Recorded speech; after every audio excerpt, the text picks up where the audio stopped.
L'Église de Scientologie a fait parler beaucoup d'elle cette semaine avec le décès du fils de John Travolta. Plus tôt cette semaine, un ex-membre dénonçait le mouvement. Le lendemain, un membre en règle le défendait. Alors ce soir, un spécialiste nous dit ce qu'il en pense. Il s'agit de M. Alain Pronkin, qui est du Centre d'information sur les nouvelles religions. Bonsoir.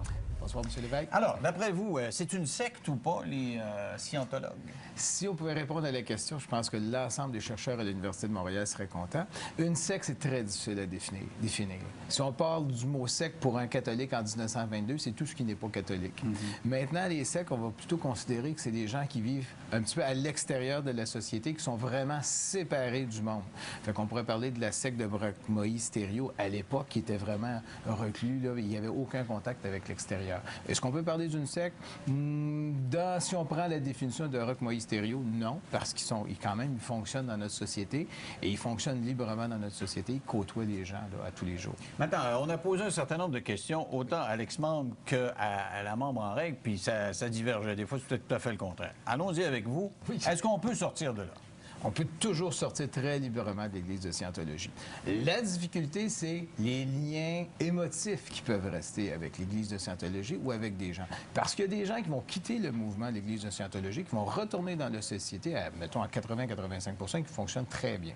Mais il y en a quand même un 15 ou un 10 qui vont rester accros, qui vont avoir de la difficulté parce qu'ils vont dire tout ce à quoi j'ai cru, est-ce que c'était vrai ou est-ce que c'était pas vrai?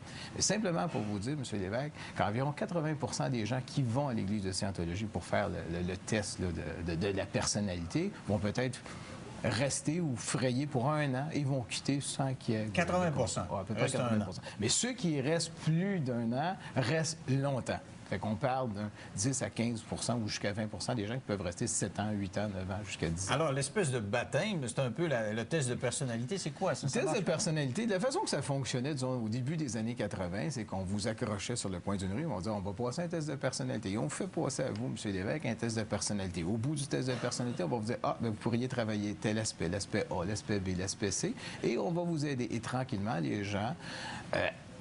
payaient pour des cours pour améliorer leur personnalité sur différents aspects. Et après ça, on leur disait, bien écoutez, vous êtes un être spirituel éternel, mais on va essayer de retrouver, si on peut appeler ça, votre âme pure, parce que vous avez eu des engrammes, parce que pour utiliser leur langage... C'est quoi ça, des engrammes? Les engrammes, c'est des éléments négatifs, des mauvaises choses qui vous arrivent et qui viennent...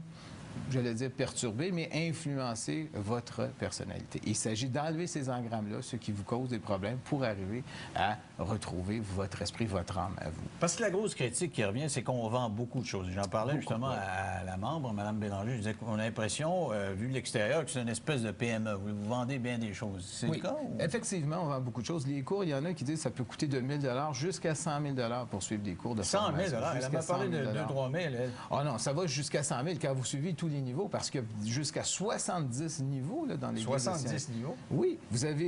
Il faut, quand vous êtes vous, M. Lévesque, on va vous dire parfait, il faut vous amener à l'état clair. Fait qu'on va faire des auditions pour vous amener à cet état-là. L'audition, il faut rappeler ce que c'est. Une audition, c'est un petit peu comme dans leur... Un petit peu, c'est pas vraiment leur cérémonie, mais c'est un peu dans leur cérémonie, qui dit, bien écoutez, il faut faire confiance à la personne à qui va vous raconter, à qui vous allez parler de vous, parler de vos difficultés, parler de vos problèmes, puis essayer de les dénouer un peu. Et c'est un processus d'audition. Ils ont une machine, moi j'appelle ça le N-meter, qui est un petit peu comme un détecteur de mensonges. On va dire, ah, tu es en train de nous raconter une menterie, raconte-nous la vérité. Et on va y aller comme ça. Et c'est cette méthode-là de l'audition qui a été décriée par certains psychiatres américains, dont le Dr. West, au début des années 80. Alors qu'ils disent que ça, c'est un subterfuge, ça. C'est pas que c'est un subterfuge, j'ai dit c'est une technique d'hypnose. Et c'est ce qu'il trouvait.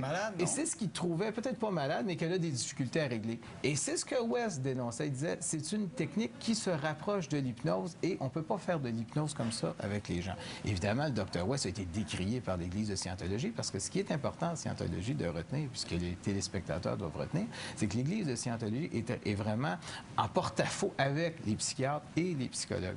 Ça, c'est une grosse chicane. C'est une chicane fondamentale qui a commencé dans les années 40. Il faut revenir à Ron Hubbard. Le fondateur, celui qui écrivait de la Ron- science-fiction. Il là. écrivait de la science-fiction. Le film Planet Earth, dont John Travolta a joué, a été écrit par Ron Hubbard. Bon, Ron Hubbard, en 1940, il dit, il a parti un concept, la dianétique, pour aider les gens. On peut-tu appeler ça de la psychanalyse? Je pense pas. De la psychologie, c'est pas clair. Mais il dit, on va vous débarrasser de ce qui va mal dans votre vie. Et il passe sa dianétique. Les psychologues et les psychiatres américains disent non, cette méthode-là n'est pas bonne. Ça ne fonctionne pas. Si vous faites de la médecine, vous faites de la psychologie, vous ne faites pas partie de notre association ou de nos ordres, on vous carre, on vous coupe, on vous barre. Ron Hubbard se retourne et dit, j'ai raison. Peut-être qu'il a raison, mais... Et il dit, je fonde mon Église sur ces concepts-là. Et alors, personne ne peut m'empêcher de fonctionner parce que maintenant, je suis une Église. Ah, parce que, et comme il n'était pas accepté par les psychiatres, il dit, je peux être accepté en tant qu'Église. En tant qu'Église. Et de mettre ma dianétique, qui est devenue l'Église de Scientologie, la Scientologie. Et là, ce qui est important de savoir, c'est que la Scientologie, parce que beaucoup de personnes me disent, écoute, c'est la science à l'état pur. Non, ça n'a rien à voir avec la science à l'état pur. C'est toujours des recherches personnelles de la personne. Ça n'a pas de rapport avec la science comme telle. Oui, on utilise des concepts scientifiques, mais ça n'a pas de rapport. Fait que la Scientologie est en guerre avec les psychiatres et les psychologues, mais pas avec la médecine. Donc, si vous vous cassez un bras, vous pouvez aller chez le médecin. OK. Donc, à la question qu'on a posée, à un moment donné, à l'ex-membre qui disait j'ai perdu mon frère, mais, donc c'est plus un choix personnel, lui, parce qu'on n'empêche pas d'aller voir le médecin. Pas du tout. Pas du tout. Le médecin, c'est sauf pour les psychiatres et les psychologues. OK. Et Alors, le les psychiatre étant un antidépresseurs, médecin. quand je demandais Ça, les antidépresseurs, au niveau de l'Église de Scientologie, c'est mal vu. Parce que On prend Tom pas Cruise les avait développé antidépresseurs. Brooke Shield, on s'en Oui. souvient, qui avait pris les antidépresseurs après un Oui, postpartum. parce qu'ils n'ont pas besoin d'antidépresseurs. On peut le faire